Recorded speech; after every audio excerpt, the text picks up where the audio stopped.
Welcome to Rock Solid Productions and our latest quick shot series of videos. This is where we just take a real quick look at a product, game, accessory, and let you know what we think of it. Now, for the longest time, we have had the Nintendo Switch Pro Controller for our Switch. It's a great controller, it's comfortable, and it works well. It's expensive though. How expensive? Well, $60 to $75 depending on if you can find it on deal or not. Now, there's a number of manufacturers out there that make third-party controllers for the Switch, but what we found often is the cheap aren't very good and the very good aren't very cheap. Case in point here. So I have reviewed several products in the past from Old Skool, mostly their Classic HD and their Classic 2 HD. I wasn't very impressed with them. Adrian over at Live Action Games recently got in the Old Skool Wireless Pro Controller designed for the Switch, and for $25, I had to give it a test. Let's throw it on the bench, see how it comes out of the box, and we will do a little bit of testing with it. The box is pretty simple and straightforward. You can see that it pretty much mimics the layout of the Pro Controller, taking some liberties with like the plus and minus buttons, home button, so on and so forth. Wireless, motion capable, tournament ready. On the back, whether you are splatting or smashing, you need a reliable controller, and while you're at it, why not go wireless? This is the perfect controller, we'll see about that, to ensure your victories. You can even use the integrated motion controls for precise aiming and cap throwing mischief. Why are you still reading this? Let's get back to gaming. Now, it does not reference Amiibo support anywhere on the box, so that's key to note. So let us check out here. Yahoo! Here we go!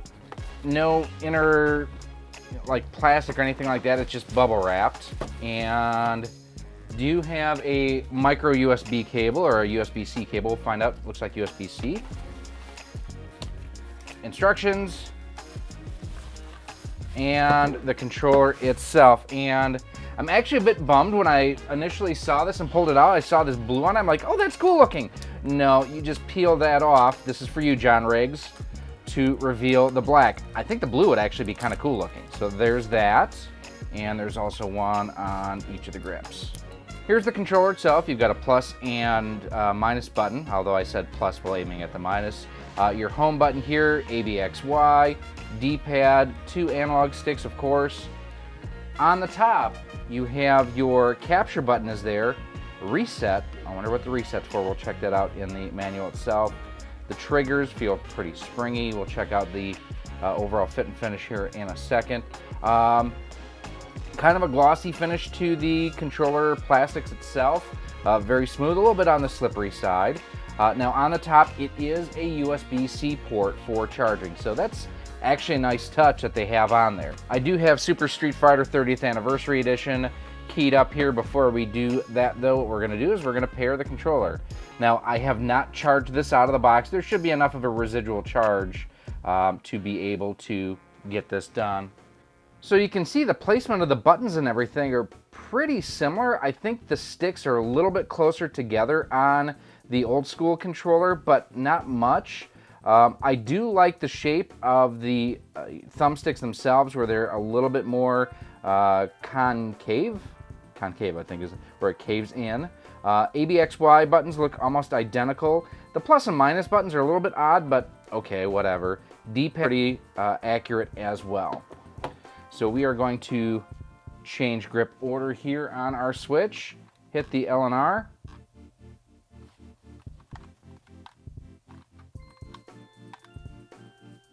Hit the home button first, I guess, to turn it on. So let's check out the manual quick so we can see how to pair it and everything. Preface, thank you, blah blah, brief introduction. Wireless controller is compatible with Switch console, also supports Windows PC 360 mode. Okay. No need to install any driver. Brief description. Home button, power on the controller or execute commands.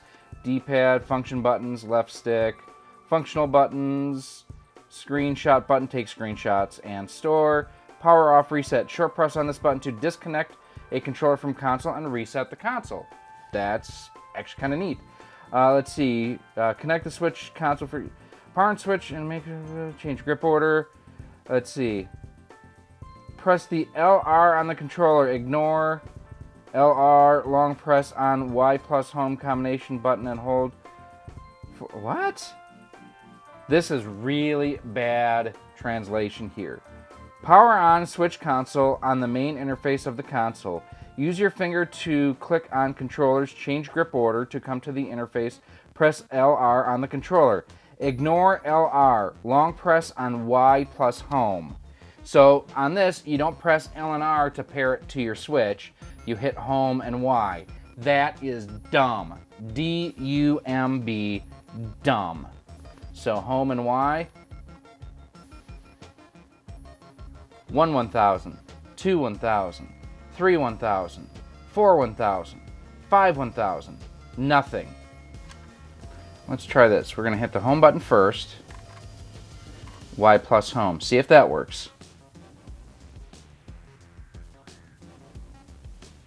My Switch fell asleep because it was taking so long to pair. Well, I will say that was a thoroughly frustrating experience. To be able to pair the controller, what I had to do was actually connect the included USB cable to my Switch dock, connect it as a USB, and then it would pair. That's terrible. Let me just see here if now I've kind of connected it that way, if the Y and home button sync works, because that's just a terrible experience. There it is, finally. Bad experience. Now, another thing I will say is a bad experience is the cable itself, and here's why. I'm glad that it's USB-C. I really am. The nice thing about USB-C is the fact that you can plug it in right side up, upside. It's not polarized like a micro USB cable.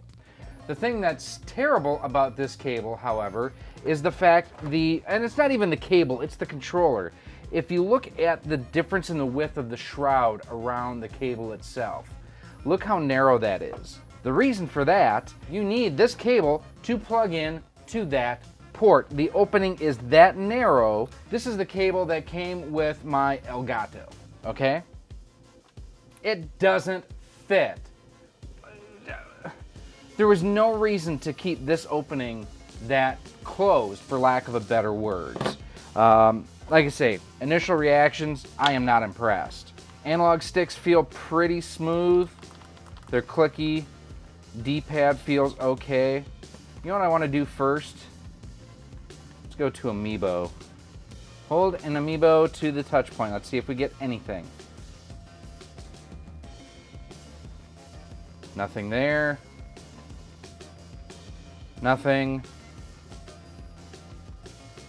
I would say that's probably pretty indicative that it does not have Amiibo support, unlike the original Pro controller. So if that's important to you, not a controller for you. And again, Ryu is my go-to. We'll use both the D-pad and the analog stick to see how it fights.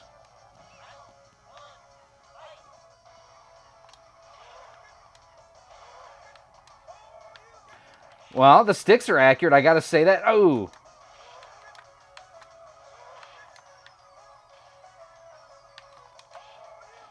I'm really impressed with the sticks, which makes the pairing process even more frustrating. That's actually probably the easiest I've pulled off the Dragon Uppercut ever.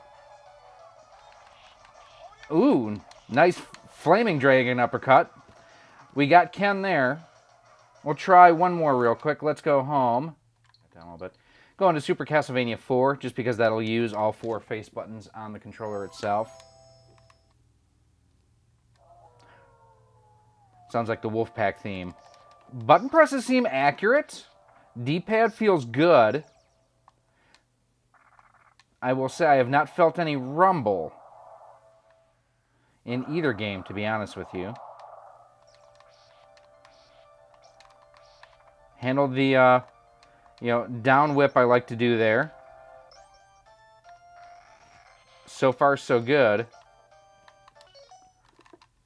Let's see if we can find something with rumble, just to make sure. Looking at the back of the controller, I'm seeing 2 rumble motors there, so it should feature rumble. Not to be confused with Rat-Bat, Ravage, Frenzy. Yep, it just rumbled for me there, so it does have rumble. Definitely not as intense as the Pro controllers. But it is there, but it is, I would say less intense, definitely for sure. There's more intense. You can actually see the motor there. And if you've never noticed it, basically all that it is it's a round piece of metal that is cut in like a half moon shape to give it, basically to make it off balance.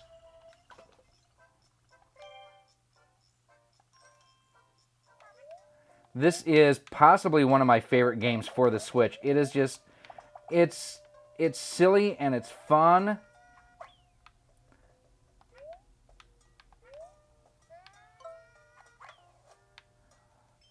Oh, that's neat. I knew that I had to get back there somehow. The HD rumble is working. Again, I would not say that it is the same intensity as the original Pro Controller. And there you can see my low battery warning is coming up because I have not charged this yet. Well, more of the same from Old School, sadly. It's one of those things, like I said at the top, the good are rarely cheap and the cheap are rarely good, and this definitely falls into the cheap are rarely good, which is sad.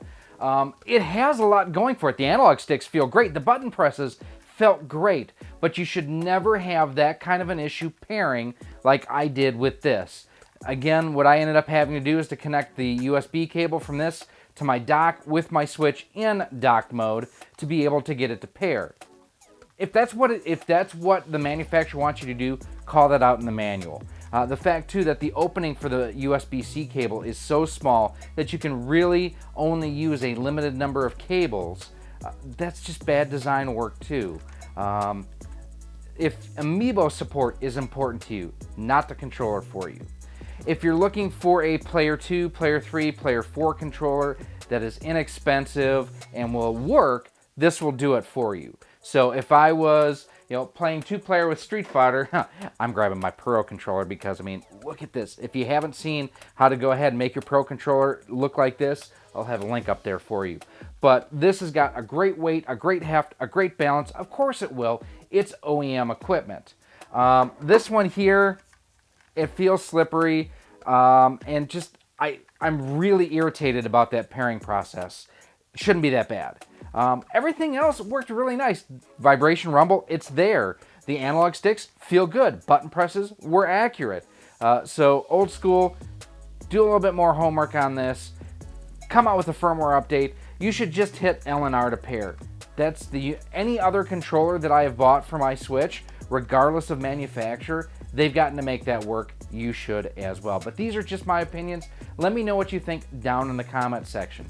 If you do want to pick one of these up, I will have a link to where you can get one of these through our Amazon store in a pinned post down below. And when you do purchase using our affiliate links, it doesn't save you anything, but it does help support the channel.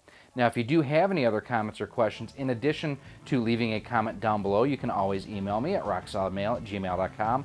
Hit me up on Twitter at RockSolidStudios. We always have the conversation going on our Facebook page at facebook.com/RockSolidProductions. And we are also on Instagram at instagram.com/RockSolidProductionsGK. Now, if you like what you see here, first of all, I want to take a second and thank you for stopping by and checking out our video and seeing what we think of the Old School controller for the Switch. I appreciate you guys checking out any of our videos. If you like what you see here, do me a favor, check out some of the other videos that we have here on the channel. There's over 400.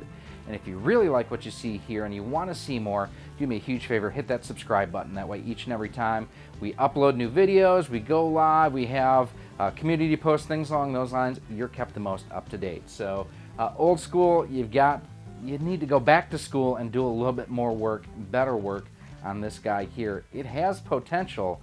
It also is firmware upgradable, so you guys can fix this. I really invite you guys to do so. I am Gary, this has been Rock Solid Productions and our look at the Old School Switch controller. Thanks for watching, I'll see you soon.